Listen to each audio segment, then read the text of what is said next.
Good morning, જય શ્રી રામ। તો મારા બ્લોગનો 10 દિવસ ના દે તો બુધવારે એટલે આપણે પેલી હતા ફ્રી કપડાં। ફાઇનલ હું તો નીકળી ગયો સ્કૂલ જવા। ફાઇનલી હું આવી ગયો તો 10 વાગે બ્રેકમાં ને મેં તો કરી લીધો પફનો નાસ્તો ને હવે આપણે જવાનું છે ફાઇનલ પાછું સ્કૂલે। તો આપણે સ્કૂલેથી આવીને હવે જવાનું છે આપણે ઘરે। પછી તો આપણે આવી ગયા આપણા રૂમમાં। ત્યાર પછી મેં કરી નાખ્યું માજી ઘર સાફ ને નાખી દીધું ખાવાનું। પછી તો બૂટ ધોઈને કરી નાખ્યા રેડી, કારણ કે આવતો આપણા મામાના લગન। પછી તો આપણે ધોઈ નાખ્યા બૂટ ને હકવી દોરી ની બધું। પછી લઈ લીધું વિમાલ શૂટિંગ।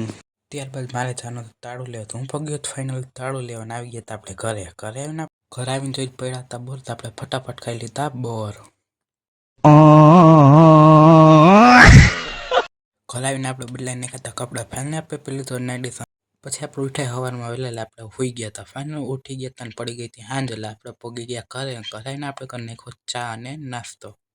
પછી તો આવી ગયો ફાઇનલી ઘરે દેવાના હતા આપણે ઇસ્ત્રીમાં કપડાં। આપણે કપડાં ભરને ખાતા ઠેલીમાં આપણે જતા હતા હવે દેવા। ફાઇનલ ઇસ્ત્રી વાળો હતો ને એટલે આપણે કરી નાખી ઘરે ઇસ્ત્રી। પછી મેં કરી નાખી પેન્ટમાં ઇસ્ત્રી। પછી મેં કઈ લઈ લીધા આપણે ટી શર્ટના વાળો કરી નાખી હતી ફાઇનલ ઇસ્ત્રી રેડી। और अभी तो रुको, क्लाइमैक्स अभी बाकी। પછી આપણે જવાનું તો ડેરીએ દૂધ લેવા। ફાઇનલ પગી આપણે દૂધ લેવાનું જોઈ લો પેડા ને મીઠાઈ। પછી મુંહમાં આવી ગયું પાણી। ફાઇનલ લઈ લેતા આપણે દૂધ ખરાવીને ખીચડી ને શાક ખાઈને હવે આપણે નીકળી ગયા હાલવા। તો ફાઇનલ હું નીકળ્યો તો હાલવાને જોયું તો હતું સટ ભાવનાનું વૃક્ષ।